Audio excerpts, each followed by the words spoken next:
Good evening, my followers. Today I have my jewelry reinsert, and in this clip I am trying to get my daiths piercing back in on my left ear. It actually took a lot longer than what is being shown. I've cut out a significant amount of it.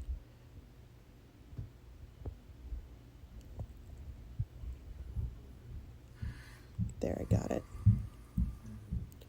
And then I decided I'd clip my hair back so you guys could actually see what was going on. If you look closely, you can see my open daiths ring. Just going to click it closed.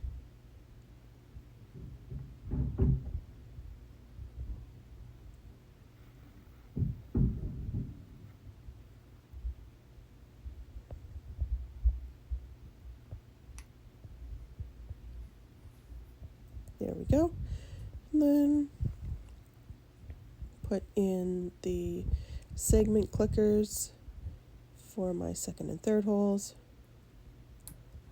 Funny story, after an MRI, I was trying to get my second and thirds back in and somehow managed to put both of them into my second hole. I've stretched my second hole up to 12 gauge a few times, but I always end up going back down to 16. For inserting my Kaos skin tunnels, I don't know if I show you completely. I fold them up. I just find it easier to get them in. It's also kind of fun. There it goes. Switching to my right ear. My tragus, I use a 16 gauge taper to reinsert. It's a lot easier than trying to fiddle around and find the hole.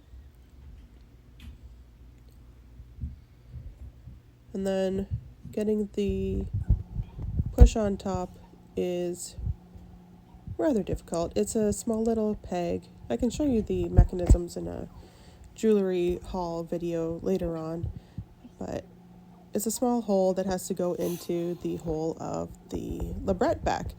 And so it's kind of a blind guesswork, as I cannot see through my hand. No matter how many times I look into the mirror, I can't see it. My conch, I also used the taper to get in, but as I mentioned in my removal video, my conch hole likes to close up very quickly. This is a internally threaded piece, and sometimes it can be quite annoying to get on, but it actually went on fairly easily this time.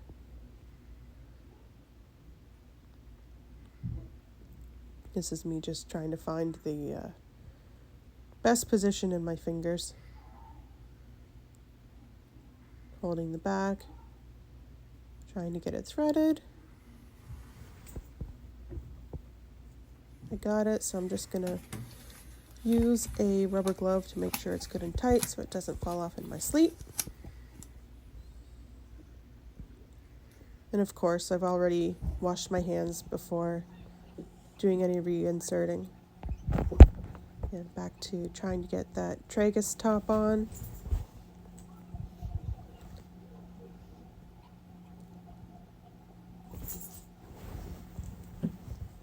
My dog is shaking in the background here. I don't know if you can hear his tags. Hi, Loki.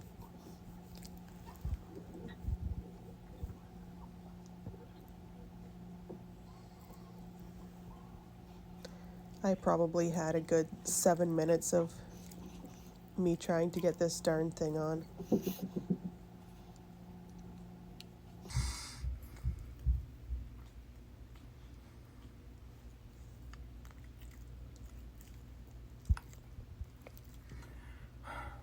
There. Got it. And then you like to make sure that you give it a good pinch to make sure it's all the way in. Now for my orbital, which is a circular barbell. And I don't know if you've noticed from my videos, I actually lost one of the 3mm balls. So I have a 4mm ball on one of the posts. That was after one of my MRIs. I've been having checks for my migraines. So nothing serious, nothing's been found, but just to rule out anything suspicious in there. And of course, because they're looking at my brain, even though surgical steel and titanium are non-magnetic and fine in the machines, it's best to remove it so that they can get a clear image of your brain. Of course, this ball didn't want to go on either, so I had to fiddle with it for quite a while. Getting my glove back on to make sure it's good and tight. It's a good idea to make sure that you check your balls at least once a week. I probably check mine almost every night, just laying in bed playing with them. Getting my septum back in.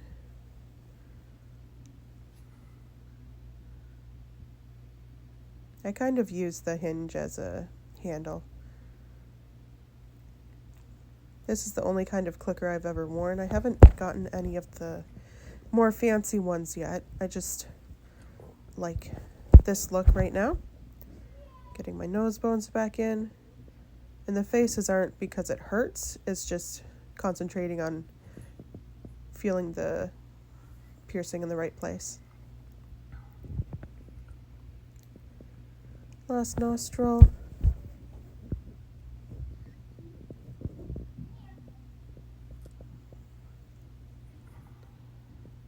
Ears and nose are all redressed. And I spin my septum ring a few times a day just to make sure that you don't get a buildup. And then I also showed you that my lip ring is still open. Trying to show you the tip of the taper. But thanks for watching.